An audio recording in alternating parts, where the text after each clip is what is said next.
Cooker صاحب، یہ جو ساری صورتحال بنتی ہے آپ کیا سمجھتے ہیں؟ کیونکہ اس وقت یہ جو غزہ کا ایشو ہے وہ نہ صرف مسلمانوں کے لیے، کیونکہ ہم نے جو بڑے بڑے پروٹیسٹس دیکھے تھے ان تمام پروٹیسٹس میں ہم نے دیکھا تھا کہ وائٹ کمیونٹی بھی بہت حد تک شامل تھی، یقینی طور پر ان کی جانب سے بھی بہت کنٹریبیوشن دیا گیا ان تمام صورتحال میں۔ اور غزہ کے حوالے سے آپ کیا سمجھتے ہیں کہ خاص طور پر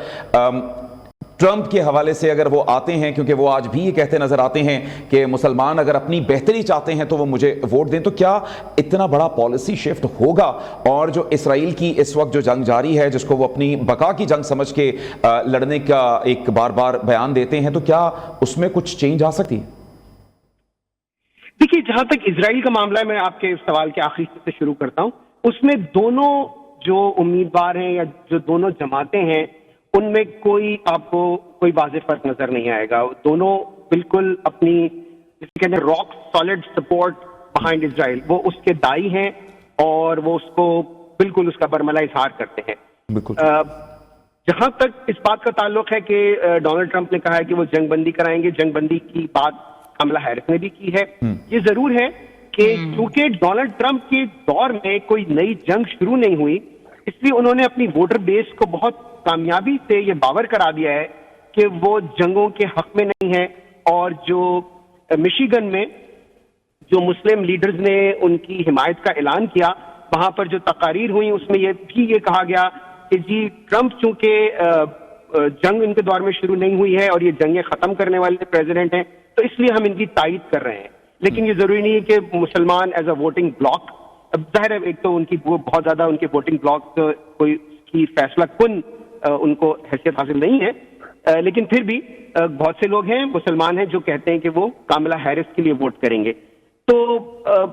جب ان دونوں میں سے کوئی بھی ایک وائٹ ہاؤس میں آ جائے گا، اس وقت زمینی حقائق کیا ہوں گے اس کی بنیاد پر فیصلہ کیا جائے گا، نہ یہ کہ کیمپین میں وہ لوگ کیا کہہ رہے ہیں۔ کیمپین میں تو ظاہر ہے دونوں اپنے آپ کو بہتر ایک دوسرے سے ثابت کرنے کی کوشش کر رہے ہیں۔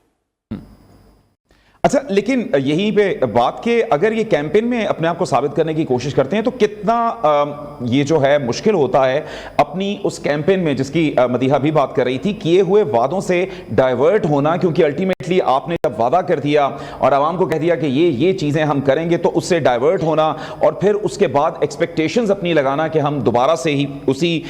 جو ایک پورا زور ہے اس کے ساتھ دوبارہ واپس آئیں گے۔ دیکھیے، 100% تو کیمپین پرومسز پورے نہیں ہوتے، اس میں کوئی شبہ نہیں ہے۔ اور یہاں پر یہ بات بھی درست ہے کہ لوگ اپنے آپ کو اکاؤنٹیبل سمجھتے ہیں، وہ سمجھتے ہیں، وہ بالکل یہ نہیں ہوتا کہ لوگوں کو سب صاف دکھا کر اور وہ یہ سوچ کے دانستہ طور پر عہد شکنی کریں کہ انہوں نے جو کیمپین میں وعدے کیے تھے، بعض دفعہ مجبوریاں آڑے آ جاتی ہیں۔ مثلاً یہ کہ حال ہی میں